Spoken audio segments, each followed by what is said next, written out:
এই কুমিল্লার আশেপাশে সব হচ্ছে আমার নানা আর দাদা, কারণ আমার দাদার বাড়ি পরমতলাতে, তো আমার জন্ম হয়েছে আবার ঢাকায় ড্যামরাতে, আমার স্থায়ী অস্থায়ী হয়ে গেছে আবার ঢাকাতেই। তো কুমিল্লারে ধরতেও পারি না, ছাড়তেও পারি না। দাদার বাড়ি, নানার বাড়ি, সব নানাদের জায়গা, একটা প্রাণের জায়গা। কুমিল্লার মানুষ খুবই ধর্মপ্রাণ, ধর্মভীরু। আল্লাহ তুমি কবুল করো। আমরা এখানে যেমনি একত্রিত হয়ে বসতে পেরেছি, জান্নাতেও যেন একসাথে এমনি থাকতে পারি। আল্লাহ তুমি তৌফিক দাও। আসেন আমরা আল্লাহর নামের 3টা তাকবীর দেব। রাব্বাকা ফাকাব্বির, glorify the name of your Lord. তোমার রবের নামের বড়ত্বের ঘোষণা দাও। ভাগাভাগি করে দেব, কি বলেন? প্রথমে বিবাহিতরা দিবেন, তারপরে অবিবাহিতরা দিবেন, তারপরে সবাই মিলে দিবেন। কেন এরকম দেয় মিজানুর রহমান আজহারী? কেন দেয়? দেয় আপনাদেরকে একটু চাঙ্গা করে তুলবার জন্য। অন্য কোনো সিগনিফিকেন্স এখানে নাই। একটু চাঙ্গা হয়ে উঠবেন সবাই। আল্লাহর নামের তাকবীর দিলে একটা ইমানি ঝাল চলে আসে দেহের মধ্যে, ঠিক কিনা? এই আল্লাহু আকবারটা আপনাদের কাছে যত ভালো লাগে, ইসলামের বিপক্ষের শক্তিদের কাছে তত ভয় লাগে। ওরা এটা সহ্যই করতে পারে না। আল্লাহু আকবার শুনলে ওদের থরথরানি, ধুকধুকানি বেড়ে যায়।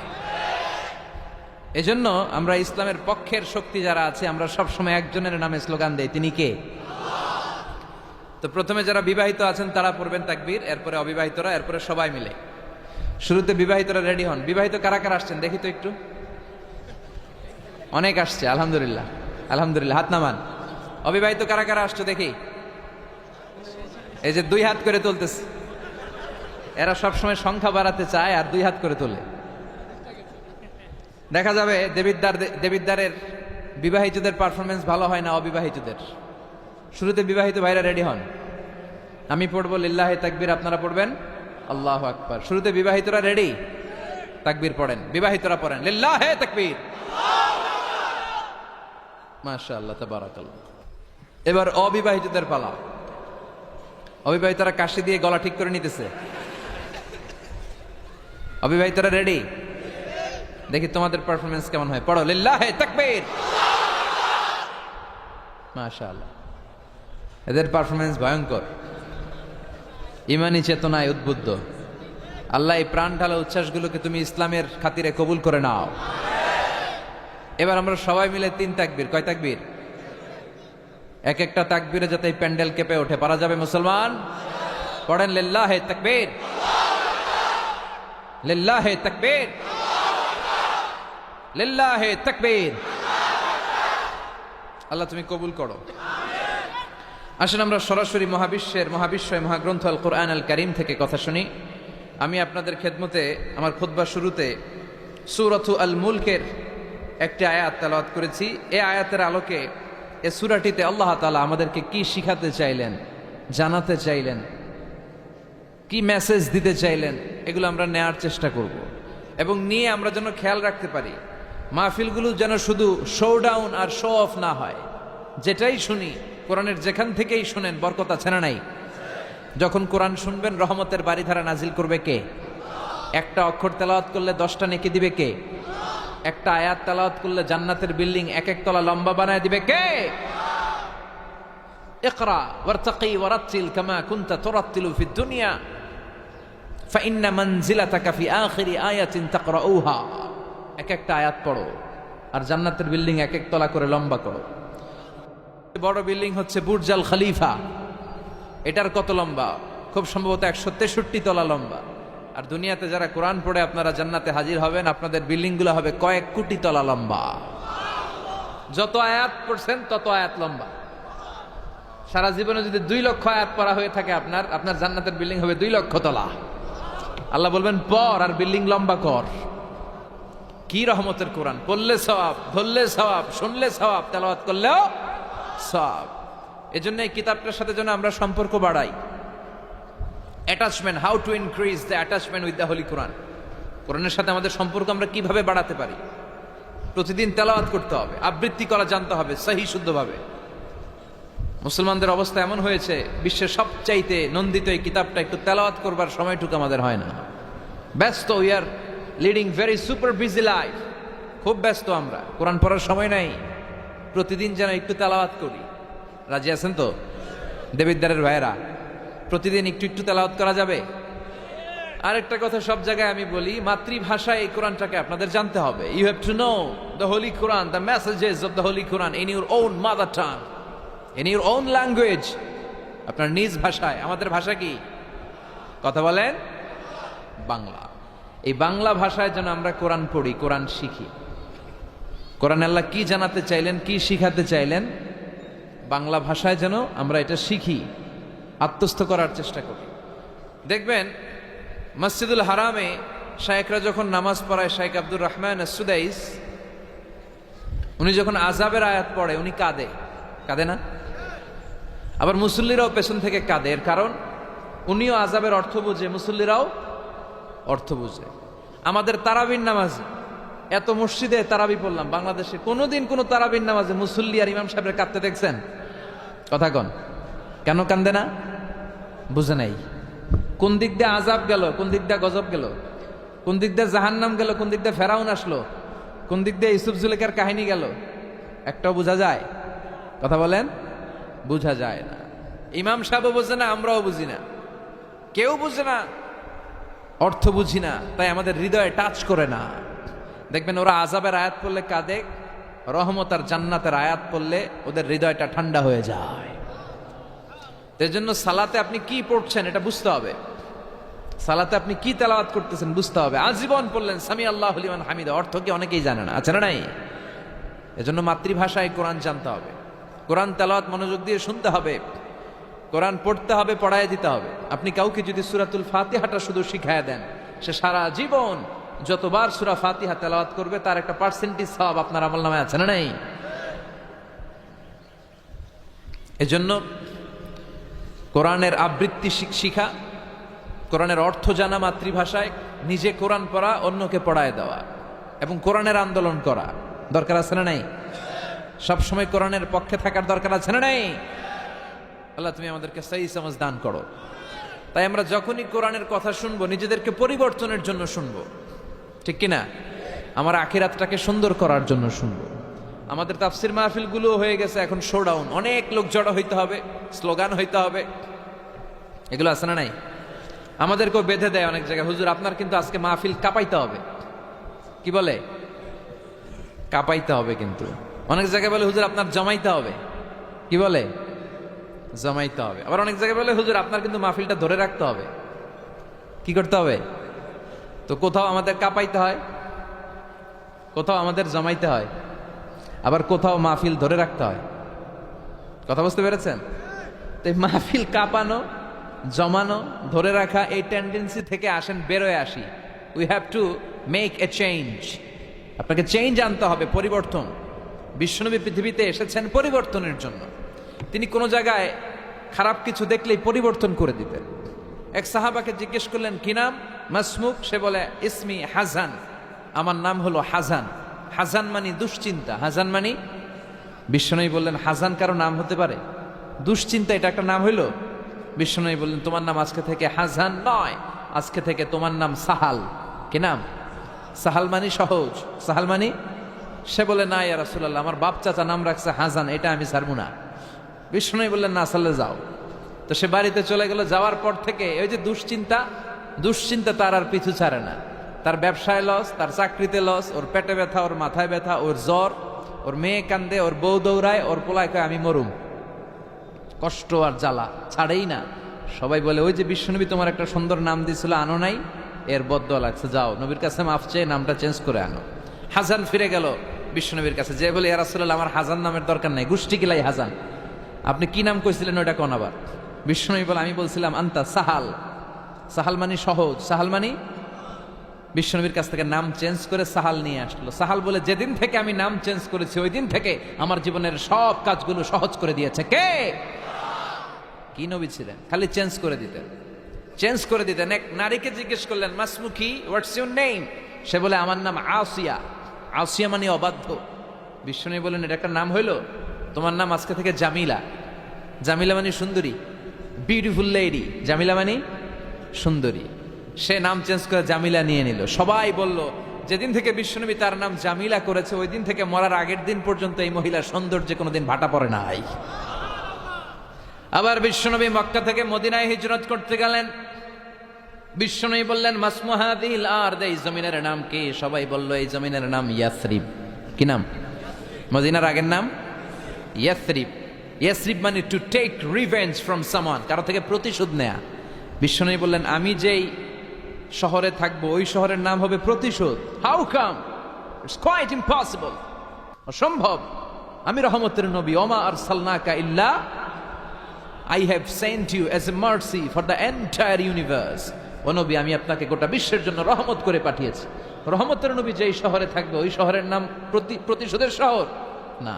আজকে থেকে এই শহরের নাম তবা কিংবা তৈবা, পবিত্র শহর। পরবর্তীতে এই শহরের নাম করা হলো মদিনাতুর রাসূল, মদিনাতুন নবী। সুবহানাল্লাহ পড়েন। আবার বিশ্বনবী আরেক এলাকায় সফরে গেলেন, বললেন মাসমুহাদিল আরদ, এই এলাকার নাম কি? সবাই বলে গাদিরা। কি বলে? গাদিরা। গাদিরা মানে আরদুন লা শাজারা ফিহি ওয়ালা নাবাত, এমন শহর যেই শহরে কোনো গাছ পালা লতা পাতা ঘাস জন্মায় না। বিশ্বনবী বললেন এটা একটা নাম রাখছো তোমরা গাদিরা? এই গদিরা নামের কারণেই তো এলাকায় কোনো গাছপালা হয় না, ওই এলাকায় কোনো গাছ হবে না। বিশ্বনবী বললেন মিনাল ইয়াউম, আজকে থেকে এই এলাকার নাম গাদিরা নয়, আজকে থেকে এই এলাকার নাম আমি চেঞ্জ করে দিলাম খাদেরা। খাদেরা মানে সবুজ। খাদেরা মানে কি? বিশ্বনবী নাম চেঞ্জ করে দেওয়ার সাথে সাথে ওই এলাকায় ঘাস লতা পাতায় সবুজ শ্যামল হয়ে গেল। এজন্য পরিবর্তন লাগবে। We have to make a change. পরিবর্তন লাগবে।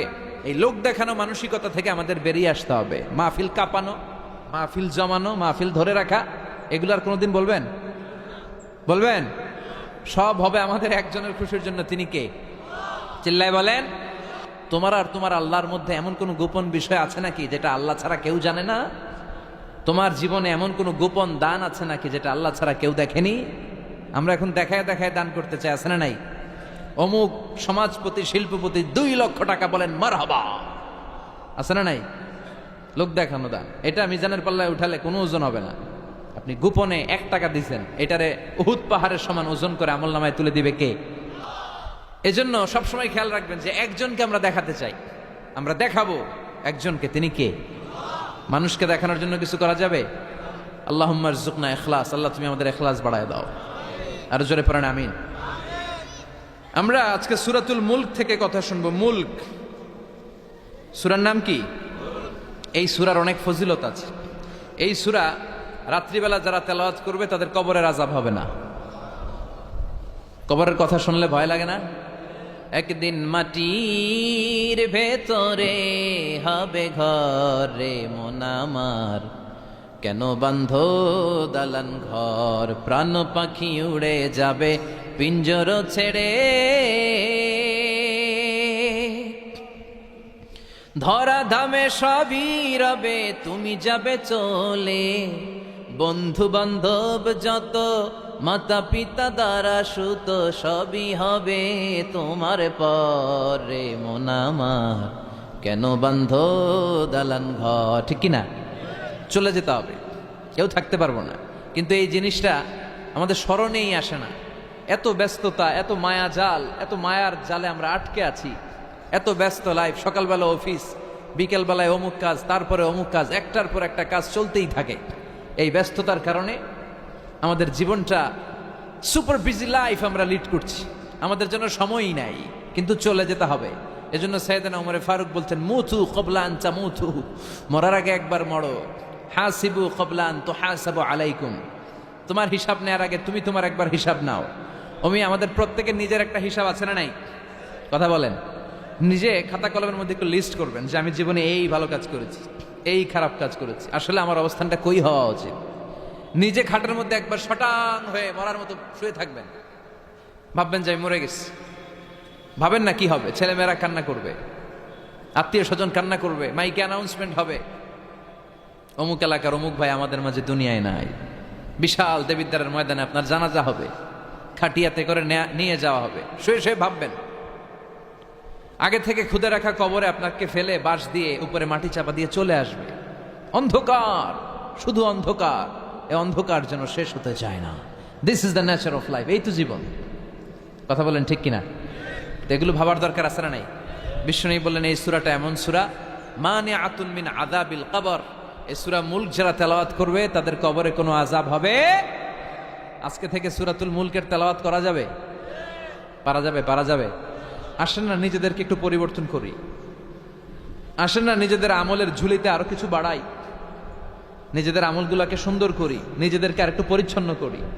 প্রতিদিন রাতে সূরাতুল মুলক তেলাওয়াত করবেন ইনশাআল্লাহ, কইতে পারলেন না? 2 নম্বর ফজিলত শাফাআত লি সাহিবিহা। এই সূরা যারা তেলাওয়াত করবে, এই সূরা তেলাওয়াতকারীর জন্য আল্লাহর কাছে সুপারিশ করবে। 3 নম্বর ফজিলত খাসামাত আন সাহিবিহা। এই সূরাটা কিয়ামতের দিন এই সূরার তেলাওয়াতকারীর পক্ষে আল্লাহর সাথে তর্ক করবে, ডিবেট করবে। কতক্ষণ? হাত্তা আদখালাহুল্লাহুল জান্নাহ, যতক্ষণ না আল্লাহ তাআলা এই লোকটাকে জান্নাতি বলে ঘোষণা না দেয়। আল্লাহ যতক্ষণ অ্যানাউন্স করবে he is from paradise, he will enter the paradise, আমার এই বান্দা জান্নাতে ঢুকবে, এই সার্টিফিকেট দেওয়ার আগ পর্যন্ত এই সূরা সামনে দাঁড়ায় আল্লাহর সাথে তর্ক করতেই থাকবে। আবার বিশ্বনবী বলেন, মান ক্বারা বিহা ফি লাইলাতিন ফাকাদ আকসারা ওয়া আতাবা। রাত্রি বেলায় যেই ব্যক্তি এই সূরাটা তেলাওয়াত করবে তার রাত্রিটারে বরকতময় করে দিবে কে? এজন্য বিশ্বনবী বলতেন, আমি চাই আমার প্রতিটা উম্মতের হৃদয়ে এই সূরাটা গাঁথা থাক। আমার নবী চাইতেন আমাদের অন্তরে যেন এই সূরাটা মুখস্থ থাকে।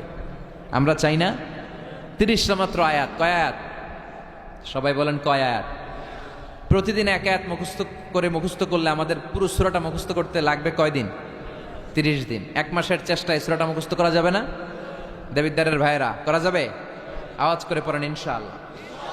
এই সূরার মাহাত্ম্য হচ্ছে, এই সূরা আপনার দৃষ্টিভঙ্গিকে চেঞ্জ করবে, আপনার চিন্তার জগতে আন্দোলন তৈরি করবে, আপনার চোখকে খুলে দিবে, আপনার ঘুমন্ত বিবেককে জাগিয়ে দিবে।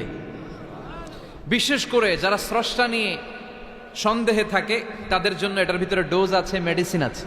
ইয়াং ছেলে পেলে অনেকে আমাদের প্রশ্ন করে, হুজুর আল্লাহরে নিয়ে অনেক প্রশ্ন জাগে, স্রষ্টার অস্তিত্ব নিয়ে, আখেরাত নিয়ে, কবরের জীবন নিয়ে আমাদের প্রশ্নের অভাব নাই, কারণ নাস্তিক্যবাদের ছড়াছড়ি আশেপাশে আছে না নাই? ইয়াং যারা আছে তোমাদেরকে একটা বই পড়ার সাজেস্ট আজকে আমি করে যাই। বইটার নাম অনেকে জানে, প্যারাডক্সিক্যাল সাজিদ। কি নাম? লেখক হচ্ছে আরিফ আজাদ। লেখক কে? আরিফ আজাদ। বইটার নাম প্যারাডক্সিক্যাল সাজিদ। গত 21শে বই মেলায় এটা দ্য বেস্ট সেলার হয়েছিল, এজন্য নাস্তিকদের মাথা গরম। কথা বলেন। এই বছর সে আরেকটা বের করছে, প্যারাডক্সিক্যাল সাজিদ 2। এটা গতকাল থেকে বই মেলায় পাওয়া যাচ্ছে, 21শে বই মেলায়। এই প্যারাডক্সিক্যাল সাজিদ 1, প্যারাডক্সিক্যাল সাজিদ 2 প্রতিটা যুবকের সাথে সাথে রাখার দরকার, ঠিক কিনা? It's an eye opener for you. এই সূরাটা আপনাদের জন্য আই ওপেনার, চোখ খুলে দিবে। একটু চিন্তা করলেই বুঝবেন যে নাস্তিকদের যুক্তিগুলো খুবই হালকা। ওরা স্রষ্টাকে মানতে চায় না, আল্লাহরে মানতে চায় না। এর কারণ ওরা বলে আনসিন ইজ নাথিং, যেটারে দেখি না ওইটা মানি না। নাজুবিল্লাহ পড়বেন না? কিন্তু ওরা ওদের জীবনে অনেক কিছু দেখে না, ওরা মানে না। কথা কন। আচ্ছা, আপনি আপনার জীবনে সরাসরি চোখ দিয়ে আমেরিকা দেখছেন? কথা কয় না। তা আমেরিকা যা আছে মানেন না? যারা এখনো হজে যান নাই, হজে যারা এখনো যান নাই, কাবা ঘর নিজ চোখে সরাসরি দেখছেন? টিভিতে না, টিভিতে তো সবাই দেখছে। সরাসরি কাবা ঘর দেখছেন? তো আপনি যে দেখেন নাই, আপনি সৌদি আরব যে আছে, কাবা ঘর যে আছে মানেন না? নাস্তিকরা বাতাস খালি চোখে দেখে না, দেখে, কিন্তু নাস্তিকরা বাতাস মানে না। Why do you believe on that? বাতাস মানুষ কেন? তোর দাদা, তোর বাবা কোনোদিন বাতাস দেখছে? তুই তোর চোখ দিয়ে কোনোদিন বাতাস দেখেছিস? Do you see the air in the atmosphere? উত্তরে বলবেন no. So why do you believe on that? বাতাস বিশ্বাস করো কেন? Do you see the migraine pain when someone feel in his head? কেউ যখন মাথা ব্যথা অনুভব করে, বলে যে আমার মাথাটায় প্রচন্ড ব্যথা। ওর যে মাথা ব্যথা দেখা যায়? কথা বলেন। ভাইজানের মাথা ব্যথা প্রচন্ড দেখা যাচ্ছে? মাথা ব্যথা থাকলেও মাথার অবস্থা যা, না থাকলেও এটা দেখা যায় না। So why do you believe on that? মাথা ব্যথা দেখা যায় না তো বিশ্বাস করোস কেন? এগুলো কপাল পড়া, এগুলো হচ্ছে নাম্বার 1 হাদারা মুল্লুক্কা পাঠা। এদের দলিলগুলো একেবারে নড়বড়ে। কুফানগরীতে এক নাস্তিক ছিল, সে বলে বেড়াতো আমি আল্লাহরে দেখি না তাই মানি না। কুফানগরীর লোকজন বলে আমাদের এক ইমাম আছে নাম নু'মান ইবনু সাবেত, ওনার সাথে বসলে তুমি আল্লাহরে দেখতে পাবা। সে বলে তাই, তাহলে তোমাদের ইমামকে ডাকো। সাইয়েদনা ইমাম আবু হানিফা টাইম দিলেন, এই জুমার দিন, আজকে জুমার দিন না, এই জুমার নামাজের পরে ঠিক ভর দুপুরে 2টায় সবাই আমরা একত্রিত হব। নাস্তিকও আসবে, সাইয়েদনা ইমাম আবু হানিফাও আসবে। জুমার সালাতের পরে লোকের বন্যা বয়ে গেল, বাঁধ ভাঙা জোয়ার, অনেক মানুষ।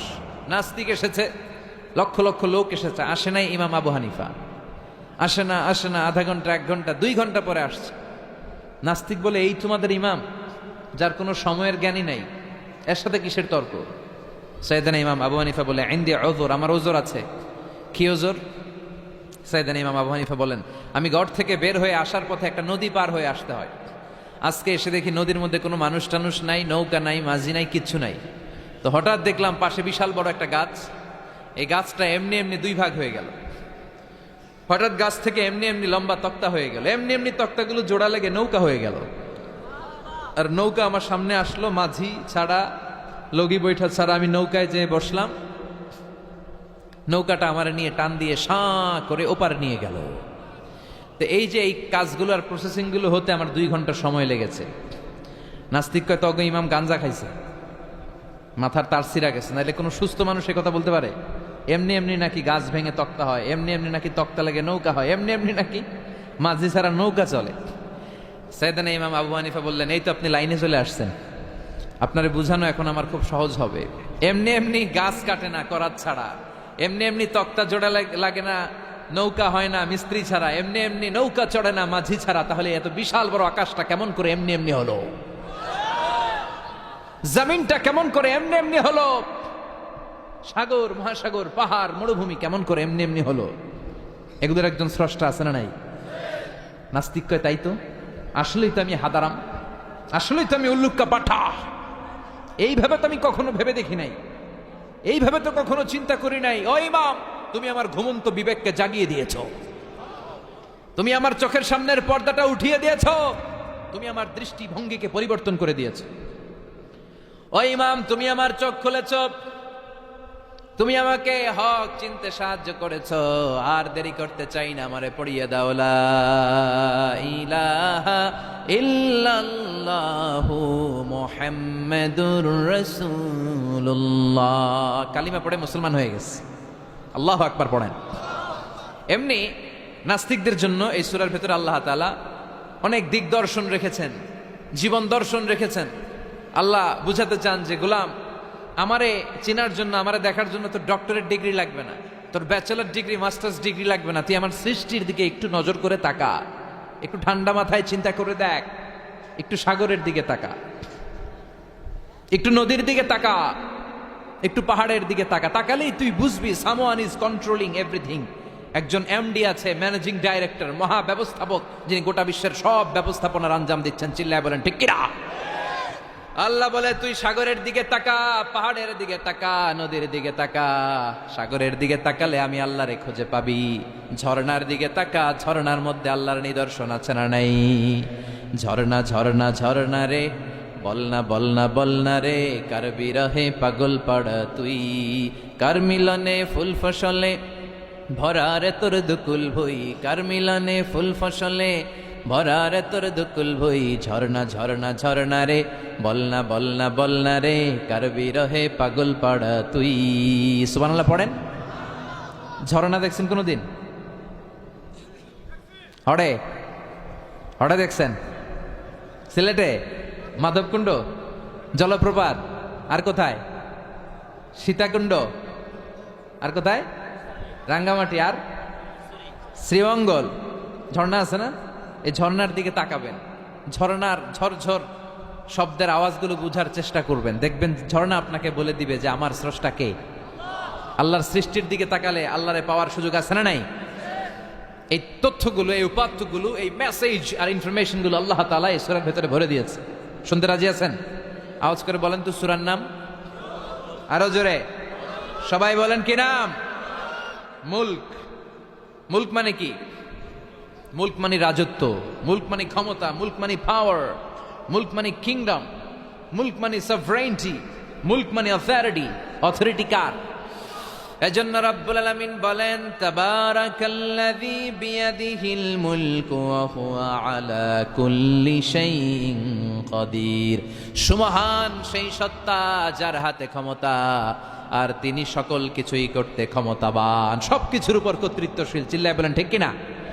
তাবারাকাল্লাযী, সুমহান তিনি, বিয়াদিহিল মুলক, যার হাতে ক্ষমতা। ক্ষমতা কার হাতে? নাকি প্রধানমন্ত্রীর হাতে, র্যাবের হাতে, পুলিশের হাতে, আমনেগো হাতে? আপনারা তো কোন ক্ষমতা সব আমগো হাতে। সকল ক্ষমতার উৎস কে? সকল ক্ষমতার উৎস আল্লাহ। কিন্তু আমরা বলে থাকি সকল ক্ষমতার উৎস জনগণ। এটা যুক্তিতে টিকে না। কি ক্ষমতা আছে আমাদের? কি ক্ষমতা আছে? কোনো ক্ষমতা নাই। মানুষকে আল্লাহ তেমন কোনো ক্ষমতাই দেয় নাই। যেটা দিছে এটার ক্ষমতা বলা যায় না। চিল্লায় বলেন ঠিক।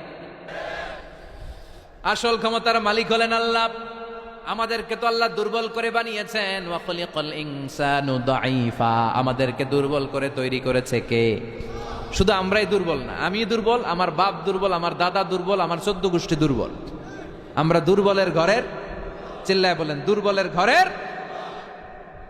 সেই দুর্বলের ঘরের দুর্বল কয় আমরা সব ক্ষমতার উৎস। কি ক্ষমতা আছে আমার?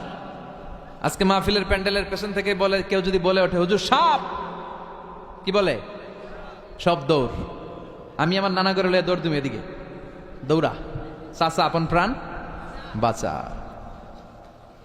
সাপ কথাটা তো মজা করে বললাম, এত অনেকে খুঁজতেছে আসলে কি সাপ। আর আসলেই যদি একটা anaconda, C snake, black mamba, king cobra, Python এসে ফস ফস করে যদি প্যান্ডেলে যদি একটা ঢুকতো, পাওয়া যেত কাউরে? কথা কন। তো এই হচ্ছে আমাদের ক্ষমতা। সাপ বাদ দেন, বাবা ব্যাংক চিনেন? চিনেন না? না, দেবিদ্দারে তো বাবা ব্যাংক নাই। কি করে? খালি লাফায়। 10টা বাবা ব্যাংক, 2টা এই স্টেজে আর বাকি 8টা প্যান্ডেলে যদি ছেড়ে দেওয়া হয়, বাবা ব্যাং আর কি লাভ দিবে? এর চেয়ে বড় লাভ দিবেন আপনারা? বাবা ব্যাঙের চেয়ে বড় লাভ দিয়ে আমরা দৌড়াইতে শুরু করব। কত অসহায় আমরা, কত দুর্বল। বল্লা পোকা, মৌমাছি আমাদেরকে কামড় দিয়ে উড়াল দেয়, এটা ধরে যে মারমু এটাও পারি না। কুত্তা এম করে কামড়াইলে আমরা কুত্তারে কামড়াইতেও পারি না। কি অসহায়। পিঁপড়া কামড় দিলে আমরা কিছু করতে পারি না। কানের ভিতরে যদি কারো পিঁপড়া ঢুকে থাকে বুঝবেন সে মজাটা কি। আহা, হ্যাঁ, বাঁচার কোনো সুযোগ নাই, কোনো ক্ষমতাই নাই। এরপরও আমরা বলি সব ক্ষমতার মালিক আমি। দেখবেন যাদের ডায়রিয়া হয় আর 5-7 বার টয়লেটে গেছে, এর চেহারার দিকে তাকানো যায় না। বৈশা গেছে, বৈশা যান।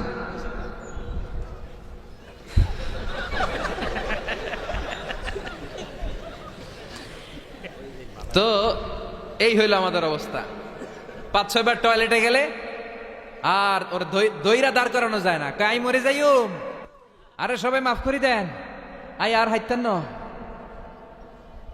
আমি পারবো না, আমার মাফ করে দেন। পারবি না কেন? তুই না ক্ষমতার উৎস। কথা কন। আসলে আমাদের কোনো ক্ষমতা নাই, আমরা দুর্বল। আসল ক্ষমতার মালিক একজন, চিল্লায় বলতে হবে তিনি কে। আমরা যে কত দুর্বল।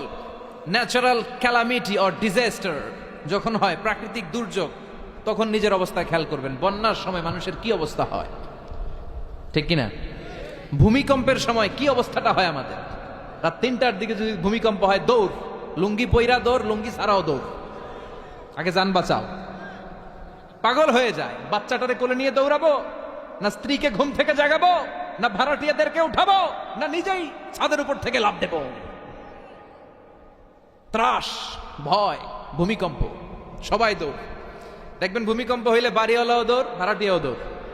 নাকি ভাড়াটিয়ারা দৌড়ায়, বাড়িওয়ালারা দৌড়ায় না? কথা কন। ডোনাল্ড ট্রাম্প যে বিল্ডিং এ থাকে, ওইটাতে ভূমিকম্প হইলে ডোনাল্ড ট্রাম্প তো দৌড়াবে না? না, ডোনাল্ড ট্রাম্পও দৌড়াবে। আমি কিছু টেলিভিশনের লাইভ প্রোগ্রাম দেখেছি, ওখানে উপস্থাপক আর অতিথিরা ক্যামেরা ট্যামেরা মেকআপ টেকআপ নিয়ে বসছে। একটু পরে শুরু হয়েছে ভূমিকম্প, মাইক থুইয়া দিয়া উপস্থাপক দৌড়। তো যেহেতু মেকআপ টেকআপ একেবারে ক্যামেরা ট্যামেরা সব সেটিং, অতিথিরা ওঠে না। একটু পরে আবার নাড়াচাড়া, এবার অতিথিও দৌড়।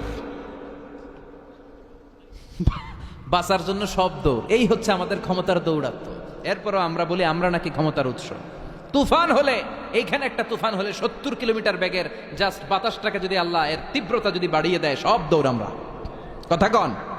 আল বাহরু জুনদুম মিন জুনুদিল্লাহ, আর রিহু জুনদুম মিন জুনুদিল্লাহ। বাতাস আল্লাহর সৈনিক, আগুন আল্লাহর সৈনিক, তুফান আল্লাহর সৈনিক।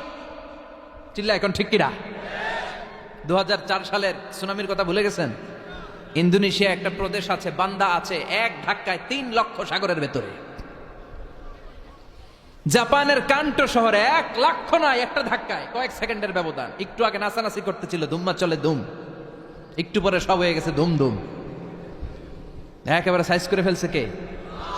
আহা, কোনো ক্ষমতা নাই, ক্ষমতার মালিক কে? এজন্য রাব্বুল আলামিন বলেন, তাবারাকাল্লাযী বিয়াদিহিল মুলকু ওয়া হুয়া আলা কুল্লি শাইইন কাদির। সুমহান সেই সত্তা যার হাতে ক্ষমতা, ক্ষমতা কার হাতে? কক্সবাজারে দেখবেন একটা দ্বীপ আছে, একমাত্র দ্বীপ যেটাতে পাহাড় আছে, নাম মহেশখালী। ওইখানে বৌদ্ধদের স্বর্ণ মন্দির আছে। ওখানে তুফান টুফান শুরু হইলে বৌদ্ধরাও জিকির করা শুরু করে দেয় আল্লাহর। সুবহানাল্লাহ কইবেন না? তুফানে বললে দেখবেন হিন্দু, বৌদ্ধ, আস্তিক, নাস্তিক সবাই জিকির করে একজনের, চিল্লায় বলেন তিনি কে? আমরা মাঝে মাঝে আমাদের প্রোগ্রাম স্কেডিউল এত টাইট থাকে, মাঝে মাঝে আমরা প্লেনে, হেলিকপ্টারে এক জেলা থেকে আরেক জেলায় যাই বাধ্য হয়ে। সিলেটে প্রোগ্রাম, কক্সবাজারে প্রোগ্রাম, ওই অমুক জায়গায় প্রোগ্রাম, তো ফ্লাইট ধরা লাগে। তো আমরা আভ্যন্তরীণ ফ্লাইটে চড়ে চড়ে আমরা যাই। তো আমরা যখন যাই, ওখানে কিছু এয়ার হোস্টেস থাকে বিমানের ভেতরে, এদেরকে বলে বিমানবালা। খুব সুন্দরী স্মার্ট নারীদেরকে তারা রিক্রুট করে, নিয়োগ দেয়। এদের যদি 3-4টা সন্তান হয়ে যায়, এদেরকে আবার চাকরিতে রাখে না। সৌন্দর্যটাই যাদের পুঁজি। তারা লিপস্টিক মেখে, পারফিউম মেখে, মেকআপ করে, ভেরি বিউটিফুল লেডি। ওরা আসে, এসে আমাদেরকে খাবার টাবার দেয়, ইনস্ট্রাকশন দেয়। তো বিমানটা, আভ্যন্তরীণ বিমানগুলো বাংলাদেশের ভেতরে যেগুলো চলে, এগুলো 14 থেকে 15,000 ফিট উপরে ওঠে। তো বিমানটা প্রথমে রানওয়েতে ট্যাক্সি করে, মানে বিমান যখন মাটিতে চলে এটাকে বলে ট্যাক্সি। কি বলে? ট্যাক্সি ছেড়ে যখন উপরে ওঠে এটারে বলে টেক অফ। কি বলে? তো এটা যখন বিমানটা যখন টেক অফ করবে, তখন দেখলাম এই এয়ার হোস্টেসগুলো, যেগুলোর পর্দা নাই, হেজাব নাই, শালীনতা নাই, মাইক্রোফোন হাতে নিয়ে ঘোষণা দিচ্ছে, ভদ্র মহিলা এবং ভদ্র মহোদয়গণ, আপনারা আপনাদের সিট বেল্টগুলো বেঁধে নিন। এখনই আমাদের উড়োজাহাজটি শাহজালাল আন্তর্জাতিক বিমানবন্দর থেকে শাহ আমানত বিমানবন্দরের উদ্দেশ্যে 15,000 ফিট দিয়ে উড়ে যাবে।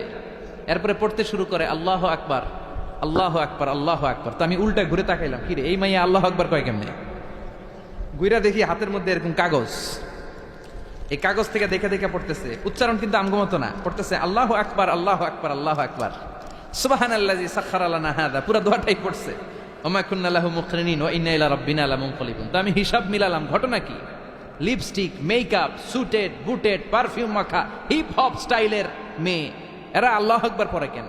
তো তখনই খেয়াল করে দেখলাম যে বিমানটা এখন ছাড়ছে, জমিন ছেড়ে দিয়ে 15,000 ফিট উপরে যাচ্ছে। ওরা খুব ভালো করেই টের পায়, এই 15,000 ফিট উপরে যখন বিমান থাকবে, ওরে বাঁচানোর কেউ নাই, ওকে রক্ষা করার কেউ নাই। তখন ওর কোনো পাওয়ার নাই, কোনো ক্ষমতা নাই। চিল্লায় বলেন ঠিক কিনা? তখন কোনো সিকিউরিটি নাই। আহা, কি দুর্বল মানুষ। বিমান বাঁকা হয়ে গেলে সবাই চিল্লায় বাঁচাও। যদি জিজ্ঞেস করেন কে বাঁচাবে, বলবে হুজুর আপনি বাঁচান। আছে না নাই? দুর্বল। আসল ক্ষমতার মালিক হলো একজন, চিৎকার করে বলতে হবে তিনি কে? এজন্য রাব্বুল আলামিন বলেন, তাবারাকাল্লাযী বিয়াদিহিল মুলকু ওয়া হুয়া আলা কুল্লি শাইইন কাদির। সুমহান সেই সত্তা যার হাতে ক্ষমতা, ক্ষমতা কার হাতে? আমাদেরকে আল্লাহ ক্ষমতা দিয়েছেন, ঠিক, এটা সাময়িক, লিমিটেড, তবে আনলিমিটেড ক্ষমতার মালিক কে? এই যে আমাদের মাননীয় প্রধানমন্ত্রী শেখ হাসিনা নতুন টার্মের জন্য আসছে না? কয় বছর? 5 বছর। কোন দেশে আসে 10 বছর, কোন দেশে 15 বছর। তো এই যে আল্লাহ ক্ষমতার চেয়ারে বসে, আল্লাহ আসছে কয় বছরের মেয়াদে? কথা বলেন। 50 বছর, 100? হ্যাঁ, কয়দিন থাকবে উনি? আজীবন। রাব্বুল আলামিন বলেন, হুয়াল আউয়ালু ওয়াল আখিরু ওয়াল যাহিরু ওয়াল বাতিন ওয়া হুয়া বিকুল্লি শাইইন আলিম। আল্লাহ বলে আমি প্রথম, আমার আগে কেউ নাই। ঠিক কি না? ওয়াল আউয়াল ওয়াল আখির, আমি শেষ, আমার পরে কেউ নাই। আমি প্রকাশ্য, আমি গোপন, সূচনাহীন, অতীতকাল থেকে আমি আল্লাহ ক্ষমতার চেয়ারে বসা, সীমাহীন, ভবিষ্যৎহীন, শেষহীন, ভবিষ্যৎ পর্যন্ত ক্ষমতার চেয়ারে বসে থাকবে কে? আল্লাহ বললেন আমি প্রথম, আমি শেষ। প্রথমে কে? চিল্লায় বলেন, প্রথমে কে? শেষে কে? প্রথমে আল্লাহ আল্লাহ, শেষে ও আল্লাহ আল্লাহ, আকাশে আল্লাহ আল্লাহ, জমিনে আল্লাহ আল্লাহ। সবাই পড়েন, প্রথমে আল্লাহ আল্লাহ, শেষে ও আল্লাহ আল্লাহ, আকাশে আল্লাহ আল্লাহ, জমিনে আল্লাহ আল্লাহ, নিখিল জাহান গায়ে গুণগান তার নামে গায়, আমরাও গাহি তাআলা হামদে বারি তাআলা, হামদে বারি তাআলা, হামদে বারি তাআলা। সুবহানাল্লাহ পড়েন। তিনিই প্রথম, তিনিই শেষ, তিনি চিরকাল ক্ষমতার চেয়ারে বসে থাকবেন। চিল্লায় বলেন ঠিক কিনা? আবার পৃথিবীতে অনেক দেশে দেখবেন ডেমোক্রেটিক সিস্টেমে ক্ষমতায় আসে, মানে ভোটে জিতে, যেমন আমাদের দেশ। তো আল্লাহ তো ভোটে জিতে আসছে না? আল্লাহ ভোটে জিতে আসছে? অনেক দেশে মোনার্কি সিস্টেম, মানে রাজতন্ত্র, রাজার পোলা রাজা। আল্লাহর বাপ ছিল রাজা, এই জন্য আল্লাহও রাজা। এরকম আল্লাহ চিরকাল আজীবনের মেয়াদ নিয়ে তিনি ক্ষমতার চেয়ারে বসা। চিৎকার করে বলেন ঠিক কিনা? আবার পৃথিবীর অনেক দেশে দেখা যায় আন্দোলন করে সরকারকে ক্ষমতার চেয়ার থেকে নামানো যায় কি যায় না? পৃথিবীতে এরকম হয়েছে না অনেক জায়গায়? আন্দোলনের ঠেলায় সরকার কয় আমি নাই। আবার মাঝে মাঝে মিলিটারি কু হয়, সেনা বিদ্রোহ, জানেন না আপনারা? তা আমরা পৃথিবীর 700 কোটি মানুষ সবাই মিলে যদি আল্লাহর বিরুদ্ধে আন্দোলনে নেমে যায়, তাইলেই তো আল্লাহর ক্ষমতা শেষ। যাবে না? 700 কোটি মানুষ মিলেও পারা যাবে না।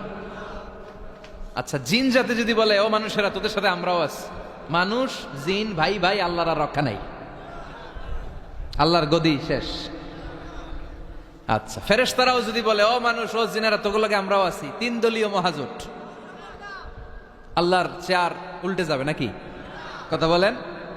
আল্লাহ বলেন ওয়ালাম ইয়াকুল্লাহু শারীকুম ফিল মুলক, আমার ক্ষমতায় কোনো পার্টনার নাই। কুলিল্লাহুম্মা মালিকাল মুলক, আমি ক্ষমতার মালিক, এই ক্ষমতা কেউ ছিনায় নিতে পারবে না। গোটা বিশ্বের সবাই মিলে যদি আমার বিরুদ্ধে আন্দোলন করিস, আমার ক্ষমতার 1 ইঞ্চিও কমবে না। চিল্লায় বলেন ঠিক কিনা?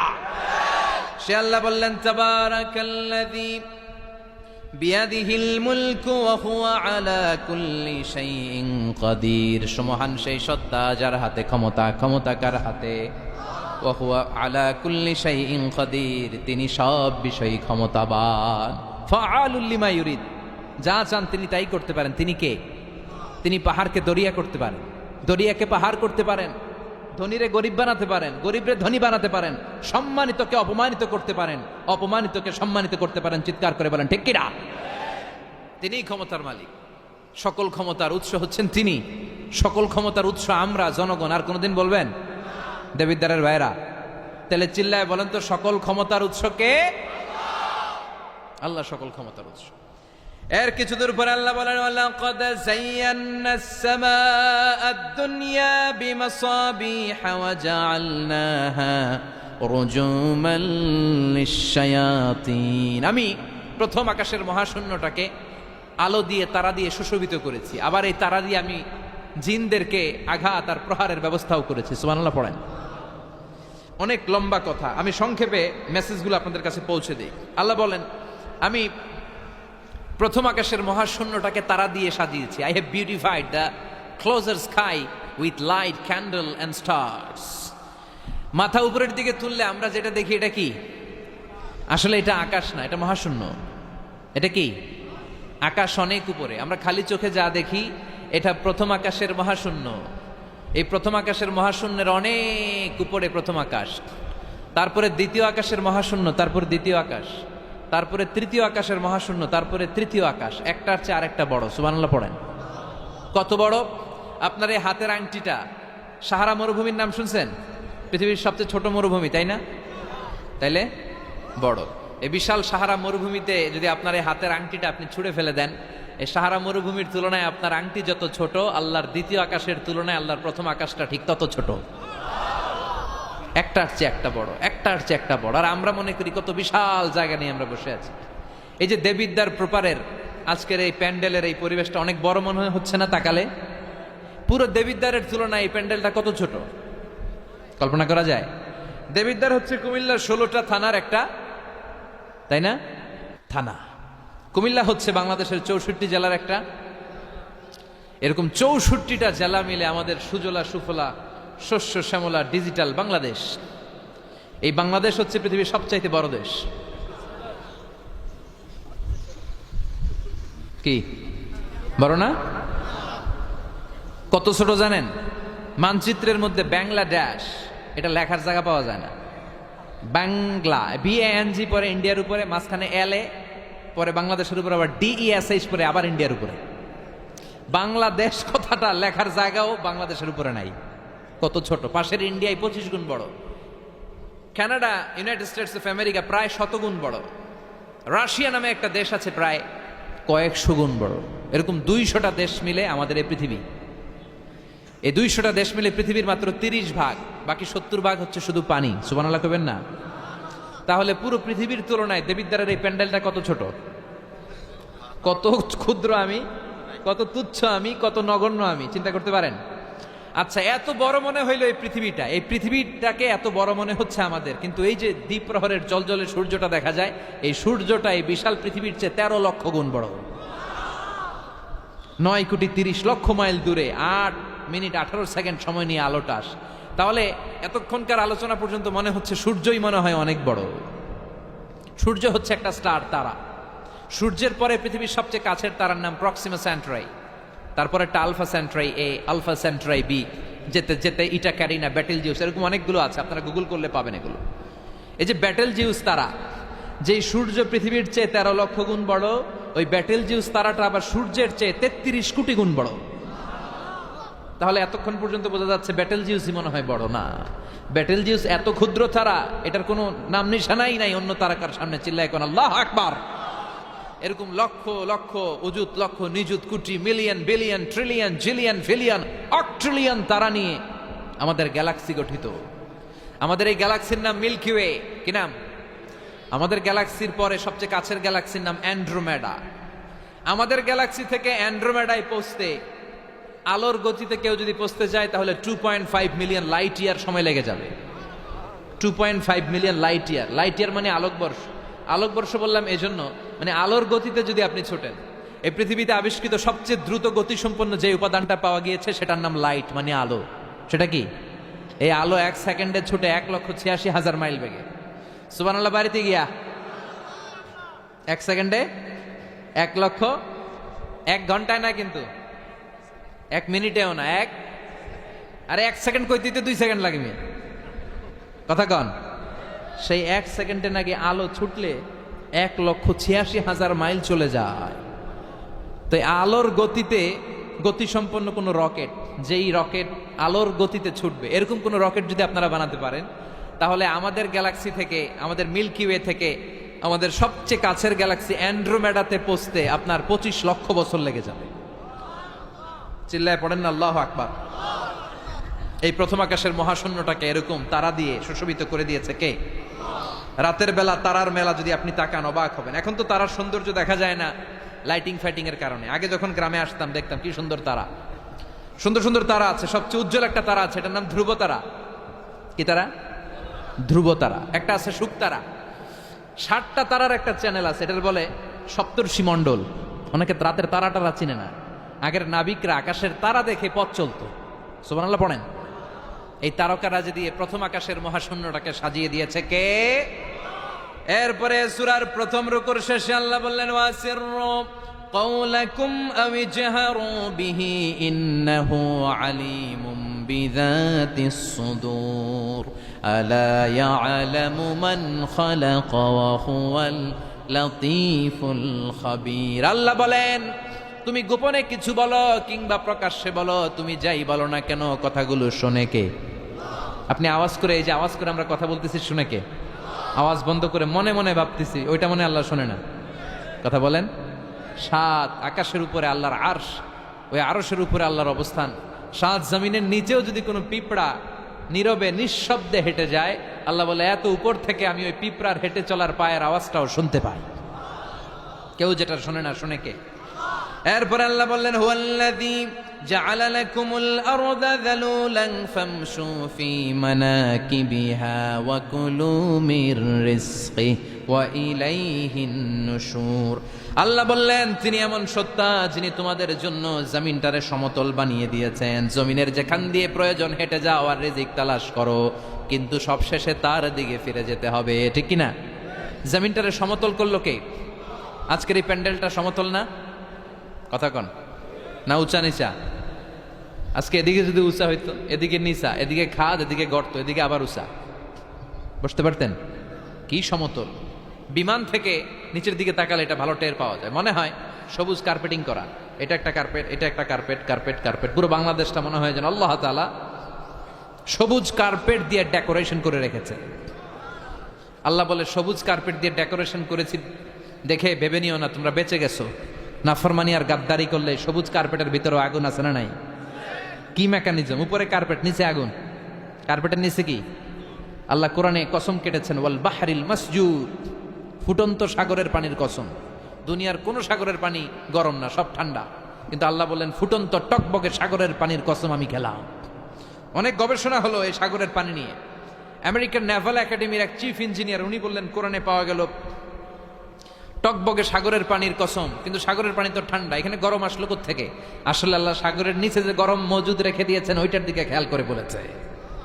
তো সে গবেষণা করতে চাইলো দেখি সাগরের ভেতরে আগুন কই আছে।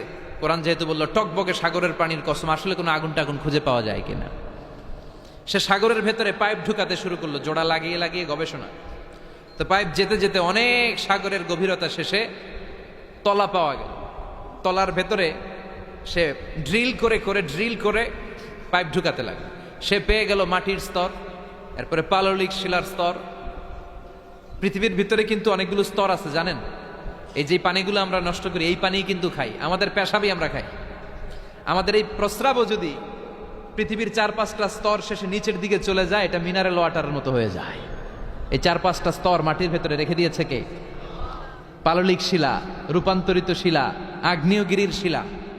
এরপরে যখন সে পাইপ ঢুকাতে শুরু করেছে, সে দেখতে পেল এই পাইপগুলো গলে গলে গলে গলে পানি হয়ে যায়। এত আগুন, এত গরম। সে তো অবাক, সে অবাক পৃথিবীর ভিতরে এত আগুন আসলো কোত্থেকে। তো এই আগুনের টেম্পারেচারটা কতটুকু পাওয়ারফুল এটা চেক করার দরকার আছে না নাই? সে বলল I need fire proof pipe, bring from America. America থেকে ফায়ার প্রুফের পাইপ আনো, পরীক্ষা চালায় দেখি। ফায়ার প্রুফের পাইপ আনা হলো, এবার ফায়ার প্রুফের পাইপ ঢুকাইতে শুরু করছে। সাগর শেষে তলা, পাললিক শিলা, রূপান্তরিত শিলা, আগ্নেয়গিরির শিলা। ওই আগ্নেয়গিরির শিলার পরে যখন ফায়ার প্রুফের পাইপ ঢুকাতে শুরু করেছে, যেই পাইপে আগুন ধরে না, সে দেখতে পেল ফায়ার প্রুফের পাইপগুলো আগুনে গলে গলে ধোঁয়া আর পানি হয়ে যায়। তাহলে এই সবুজ কার্পেটিং এর নিচে আগুন আছে না নাই? এই আগুন মজুদ করে রেখেছে কে? সে আল্লাহ বললেন আমিনতুম মান ফিস সামাই আন ইয়াখসিফা বিকুমুল আরদা ফাইদা হিয়া তামুর। তোমরা কি ভেবেছো নাকি সবুজ কার্পেটের উপরে আনন্দে নাচানাচি করবা, আনন্দে লাফালাফি করবা, কিন্তু এই জামিনটারে মুহূর্তের মধ্যে দোলা দিয়ে দিতে পারে কে? খাসাফ মানে হচ্ছে ল্যান্ডস্লাইড, মুহূর্তে ভূমিটা কেঁপে যেতে পারে, পুরো পৃথিবীটা ফাইদা হিয়া তামুর কেঁপে উঠবে, ট্রেম্বলিং, ভাইব্রেশন শুরু হয়ে যাবে পুরো পৃথিবীটার কাঁপাকাঁপির চোটে। তোমরা এটার উপর দাঁড়িয়েও থাকতে পারবে না। তার মানে নিচে, এই পৃথিবীর নিচে আযাব আর গজব, আগুন মজুদ করে রেখেছে কে? আবার আল্লাহ বলল উপরের দিকে তাকাও, দেখবা মেঘমালায়, মেঘমালার উপরও আমি আল্লাহর আযাব আছে না নাই? আমিনতুম মান ফিস সামাই আন ইউরসিলা আলাইকুম হাসিবা ফাসাতা'লামুনা কাইফা নাযীর। আমি চাইলে উপর থেকে আইয়ুরসিলা আলাইকুম হাসিবা, হাসিবা মানে হচ্ছে পাথর বৃষ্টি, শিলাবৃষ্টি। দেবিদ্বারে তো কখনো শিলাবৃষ্টি হয় নাই না? কবে হয়েছে? এবছর হয়েছিল। শিলাবৃষ্টি হইলে দেখবেন যে ছাগল গরুর মাথায় পড়লে বড় বড় শিলা, ছাগল মরে যায়। মানুষের মাথায় পড়লে মানুষ মরে যায়, টিনের চাল ভেঙে যায়, বাড়িঘর ভেঙে সব শেষ। তো এরকম শিলাবৃষ্টি যদি হয় আমরা বাঁচবো? অ্যাসিড বৃষ্টি হলে, উল্কা বৃষ্টি হলে, আচ্ছা আলোচনা চলবে কটা পর্যন্ত? 4:30। উল্কা বৃষ্টি, পৃথিবীর সবচাইতে বড় সাইজের উল্কাটা পড়েছিল দক্ষিণ আফ্রিকার হোবা সিটিতে। ওটার ওজন ছিল 60 মেট্রিক টন। কয় মেট্রিক টন? কথা কন। আজকে এই প্যান্ডেলের উপরে যদি একটা পড়ে, দেবিদ্বার থানার উপরে যদি পড়ে, পুলিশ ফাঁড়ির উপরে যদি পড়ে, বঙ্গভবনের উপরে যদি পড়ে, ক্যান্টনমেন্টের উপরে যদি পড়ে, বাঁচাবে কে? Donald Trump. চিল্লায় বলেন বাঁচাবে কে? তার মানে উপরেও আযাব, নিচেও আযাব, যে কোনো মুহূর্তে এই আযাব দিয়ে আমাদেরকে শেষ করে দিতে পারে কে?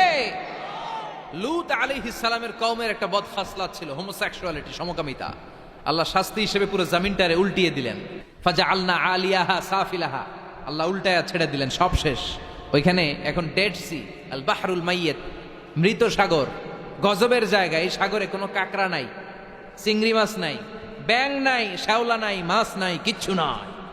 এরকম মুহূর্তের মধ্যে আযাব আর গজব দিয়ে আমাদেরকেও শেষ করে দিতে পারে কে? শুধু বিশ্বনবীর দোয়ার বরকতে আমরা বেঁচে যাই। বিশ্বনবী দোয়াতে বলেছেন, আল্লাহ আমার আগের উম্মতদেরকে তুমি যেমনি আযাব দিয়ে গজব দিয়ে একবারে শেষ করে দিয়েছো, আমার গুনাহগার উম্মতদেরকে এইভাবে শেষ করে দিও না। বিশ্বনবীর দোয়ার বরকতে আমরা বেঁচে যাই। এরপর আল্লাহ বললেন, নাস্তিকরা কি মুক্ত বিহঙ্গের দিকে তাকায় না? বিহঙ্গ মানে পাখি, মুক্ত পাখির দিকে তাকায় না? পাখির দিকে তাকালে পাখির রব আল্লাহরে খুঁজে পাওয়া যায়, ঠিক কিনা? আওয়ালাম ইয়ারাউ ইলাত তায়রি ফাওকাহুম সাফাতিন ওয়া ইয়াকবিদনা মা ইউমসিকুহুন্না ইল্লার রাহমান ইন্নাহু বিকুল্লি শাইইন বাসীর। সুবহানাল্লাহ বলেন। পাখির দিকে নজর করলে পাখির রব আল্লাহরে খুঁজে পাওয়া যায়।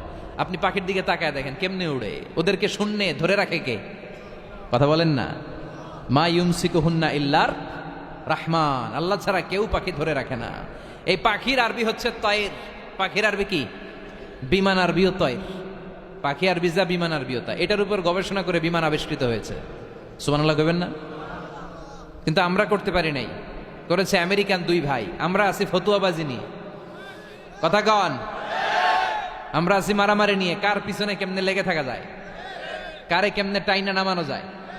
একজন জিজ্ঞেস করতেছে, এত খেলা থাকতে হাডুডু বাংলাদেশের জাতীয় খেলা কেন? হাডুডু বাংলাদেশের জাতীয় খেলার নাম? তো আরেকজন উত্তরে বলতেছে, এর কারণ বাংলাদেশে কেউ উন্নতি করবে, ভালো কাজ করবে, এটা অন্যরা সহ্য করতে পারে না। উপরে উঠতে চাইলে ওরা ঠ্যাং ধরে নামাবে। এজন্য হাডুডু খেলা এই দেশের জাতীয় খেলা। হাডুডু খেলা দেখছেন? একটা সামনে যাইতে চাইলে সবাই কাবাডি কাবাডি কাবাডি কাবাডি বইলাই ওর ঠ্যাং ধরে কি করে পিছনের দিকে নিয়ে আসে, ওরা সামনে যাইতে দিবেই না। এই হচ্ছে আমাদের স্বভাব। চিল্লায় বলেন ঠিক কিনা? খালি ফতুয়াবাজি, ও খারাপ, ও খারাপ, ও কাফের, ও কাফের, ও 20 কারণে কাফের, তুই 40 কারণে কাফের। এই কাফের মারা গেলে যে কবর দেয়া হবে, কবরের উপরে যে ঘাস উঠবে, ওই ঘাস যে গরু খাবে, ওই গরুর দুধ যে খাবে, ও কাফের। কথা বলেন। তো এই ফতুয়াবাজি নিয়ে থাকলে আমরা বিমান আবিষ্কার করব কেমনে? Wilbur right or will write? দুই ভাই, আওয়ালাম ইয়ারাউ ইলা তায়রি ফাওকাহুম সাফাতিন ওয়া ইয়াকবিদন। আল্লাহু আকবার। গবেষণা করে করে এই দুই ভাই বানিয়ে ফেলেন 1903 সালে। তবে এখনকার মতো এত উন্নত বিমান না। আপনারা আজকেই গুগল করবেন যে কিভাবে ইনভেনশন অফ এরোপ্লেন আবিষ্কার হলো কেমনে, দেখবেন যে দুই ভাই পাহাড়ের মধ্যে শুয়ে শুয়ে মাসের পর মাস পাখি নিয়ে গবেষণা করেছে। আমাদের গবেষণা করার সময়টাও নাই। অন্যদের পিছনে লেগে থাকলে গবেষণার সময় থাকবে? কথা কন। এই দল ওই দলের গালি দেয়, এই দল ওরা কয় তুই ভারতপন্থী, ওই দল এরা কয় তাহলে তুই পাকিস্তানপন্থী। তো বাংলাদেশপন্থী কেডা? কথা কন। আমরা সাধারণ জনগণ বাংলাদেশপন্থী। চিল্লায় বলেন ঠিক কিনা? Wilbur right or will write, দুই ভাই বানায় ফেললো বিমান। 1903 সালে বিমান আবিষ্কার হয়ে গেল। আমেরিকা এক সুবিধা করতে পারে নাই, চলে গেল ফ্রান্স। এক শহর থেকে আরেক শহরে প্রথম বিমান নামালো। পাখা নাই, ঢাকনা নাই, গ্লাস নাই, ইঞ্জিন নাই, এমন ভাবে বিমানগুলো বানিয়েছে দেখলে হাসি পায়। কিন্তু সেই বিমান আবিষ্কারের পর থেকে এটাকে ইমপ্রুভ করতে করতে, ডেভেলপ করতে করতে আজকে তারা বানিয়ে ফেলেছে বোম সুপারসনিক। সার্চ করবেন বোম সুপারসনিক, সবচেয়ে দ্রুতগামী প্যাসেঞ্জার বিমান। কি নাম? Bomb supersonic. খুব দ্রুত চলে। এর আগে চলতো কনকর্ড, সবচেয়ে দ্রুত। তো বিমান আবিষ্কারের আগে পৃথিবীর সব দেশে ছিল শুধু সেনাবাহিনী আর নৌবাহিনী। যেহেতু এখন বিমান আবিষ্কার, এখন বিমান বাহিনী আছে না নাই? এখন উপর থেকে বোমা মারে। দ্বিতীয় বিশ্বযুদ্ধে আমেরিকা 2টা বোমা মেরেছিল জাপানের 2টা শহরে, হিরোশিমা নাগাসাকিতে। লিটল বয় আর ফ্যাটম্যান মেরে জাপানের ওই 2 শহর বিরান ভূমি বানিয়ে দিয়েছে। সবগুলো মানুষ শেষ। এবং প্রায় 100 বছর ওই শহর থেকে যত বাচ্চা কাচ্চা জন্মগ্রহণ করেছে পরবর্তীতে সবগুলো বিকলাঙ্গ। একটার হাত নাই, একটার পা নাই, একটার চোখ নাই, আর একটা কথাই কইতে পারে না। এখন ড্রোন হামলা হয়, মিসাইল হামলা হয়, আবার ইদানিংকালে আমরা স্যাটেলাইটও পাঠাই উপরে। আমাদের একটা স্যাটেলাইট আছে না নাই? বাঙ্গাবন্ধু স্যাটেলাইট চ্যানেল অফ বাংলাদেশ আছে না নাই? কিছুদিন আগে নিউজে শুনলাম এটা নাকি উদাও। এটা কি আছে না গেছে? হ্যাঁ, নিউজে আসছিল যে এটা নাকি উদাও হয়ে গেছে। এটা যেন না হারায়। অনেক টাকা, আমাদের গরিব মানুষ আমরা, এদেশের খেটে খাওয়া মানুষের টাকা দিয়ে এই স্যাটেলাইট চ্যানেলকে পাঠানো হয়েছে। এটা যেন আল্লাহ হেফাজতে রাখে, আমরা চিল্লায় পড়ি আমিন।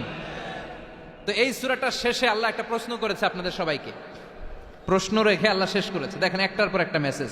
আল্লাহ বলে মুক্ত বিহঙ্গের দিকে তাকা, কিভাবে পাখিগুলো ডানা ঝাপটায়, এগুলো তাকালেই আপনি এই পাখির ভিতরে পাখির রব আল্লাহরে খুঁজে পাবেন, ঠিক কিনা? সব শেষে আল্লাহ বললেন, একটা প্রশ্ন দিয়ে আল্লাহ সূরাটা শেষ করলেন। আল্লাহ বললেন, কুল আরাআইতুম ইন আসবাহা মাউকুম গাওরান ফামান ইয়াতিকুম বিমাইম মাইন। বলো দেখি সবে, শুকাইয়া যদি যায় এই পৃথিবীর পানি, তাহলে হেথায় তটনির ধারা কে দিবে সবারে আনি। সুবহানাল্লাহ পড়েন। প্রশ্নটা রেখেছে কে?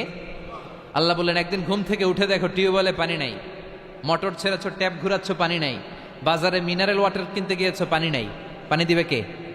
পানি সম্পদ মন্ত্রী, প্রধানমন্ত্রী, গোটা বিশ্বের সবাই মিলে এক ফোঁটা পানি বানাতে পারে? আবার আল্লাহ বললেন, সব জায়গায় যতটুকু পানির দরকার পানির ব্যবস্থা করে দিল কে? হাযা আযবুন ফুরাত ওয়া হাযা মিলহুন উজাত। একদিকে লোনা পানি আর একদিকে মিঠা পানি, আছে না নাই?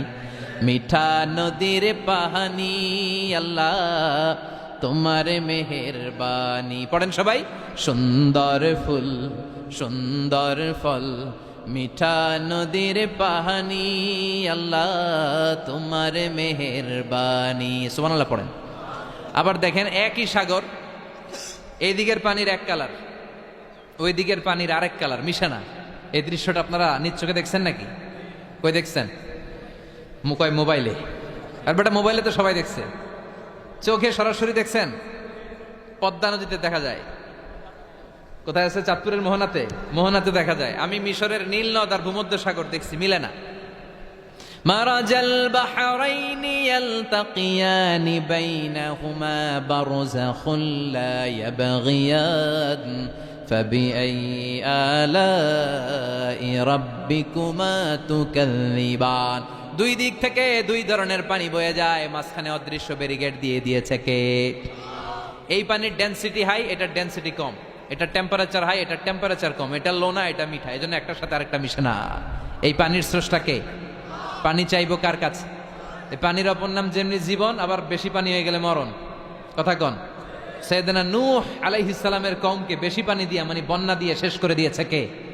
এজন্য নিচে আযাব, উপরে আযাব, চারিদিকে আযাব, চারিদিকে জুনদুম মিন জুনুদিল্লাহ, আল্লাহর সৈনিকেরা অপেক্ষা করছে। গাদ্দারি নাফরমানির মাত্রা যদি বেড়ে যায়, মুহূর্তেই সব ধূলিসাৎ করে দিতে পারে কে? এজন্য ক্ষমতার মালিক আমরা, জীবনে বলা যাবে? চিল্লায় বলেন তো, ক্ষমতার মালিক কে? চাইতে হবে কার কাছে? বাঁচানোর মালিক কে? হেফাজত